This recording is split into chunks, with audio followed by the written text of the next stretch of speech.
Bharat America के बीच trade deal को लेकर सबसे बड़ी चर्चा किसानों और कृषि उत्पादों को लेकर है। कहा जा रहा था कि अगर भारत के बाजारों में अमेरिका के कृषि उत्पादों को एंट्री मिली तो इससे भारतीय किसानों को बड़ा नुकसान होगा। शिवराज सिंह चौहान ने बताया कि भारत अमेरिका ट्रेड डील में कौन कौन से उत्पादों को एंट्री मिली है और किन उत्पादों को डील से पूरी तरह से दूर रखा गया है। भारत और अमेरिका के बीच हुई अंतरिम ट्रेड डील को लेकर केंद्रीय कृषि मंत्री शिवराज सिंह चौहान ने बड़ा भरोसा दिलाया।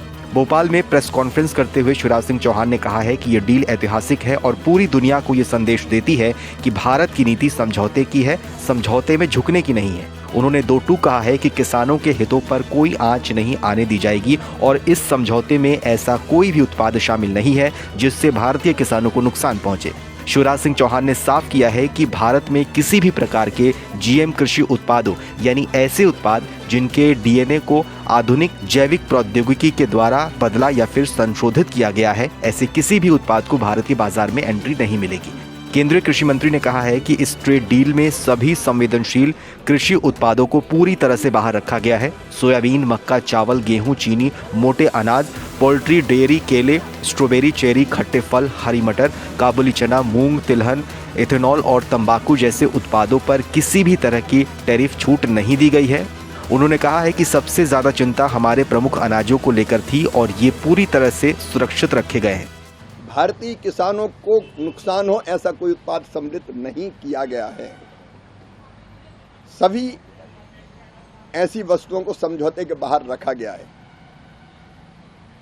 आप देखेंगे सोयाबीन, मक्का, चावल, गेहूं, चीनी, मोटे अनाज, पोल्ट्री, डेयरी, केले, स्ट्रॉबेरी, चेरी, खट्टे फल, हरी मटर, काबुली चना, मूंग, तिलहन, इथेनॉल, तंबाकू जैसे उत्पादों पर कोई टैरिफ में छूट नहीं दी गई है। शिवराज सिंह चौहान ने यह भी स्पष्ट किया है कि अमेरिका के लिए भारत ने अपने प्रमुख अनाज, फल और डेयरी उत्पादों को कोई द्वार नहीं खोला है। छिलका रहित अनाज जैसे आटा, गेहूं, मक्का, चावल, बाजरा, आलू, प्याज, मटर, बीन्स, खीरा, मशरूम, दलहन, फ्रोजन सब्जियां, संतरे, अंगूर, नींबू और स्ट्रॉबेरी जैसे अमेरिकी कृषि उत्पाद भारत में नहीं आएंगे। इसके अलावा मिक्स डिब्बाबंद सब्जियों को भी भारत में अनुमति नहीं दी जाएगी। केंद्रीय कृषि मंत्री ने कहा है कि दूध उत्पादों में भी भारत ने अपनी सीमाएं स्पष्ट कर दी हैं। अमेरिका से लिक्विड दूध, milk powder, cream, yogurt, butter milk, मक्खन, घी, बटर ऑयल, पनीर और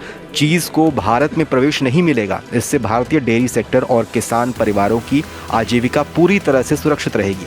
शिवराज सिंह चौहान ने कहा कि इस समझौते के तहत भारतीय किसानों के कृषि उत्पादों को अमेरिका में शून्य शुल्क पर निर्यात किया जाएगा, जबकि अमेरिकी कृषि उत्पादों को भारतीय बाजार में ऐसी कोई रियायत नहीं दी गई है। उन्होंने बताया कि अमेरिका ने कई कृषि उत्पादों पर टैरिफ 50% से घटाकर शून्य कर दिया है। उन्होंने कहा कि मसालों के निर्यात में भारत ने बड़ी छलांग लगाई है। भारत के मसाला निर्यात में 88% की बढ़ोतरी हुई है और भारतीय मसाले और मसाला उत्पाद दुनिया के 200 देशों तक पहुंच गया है।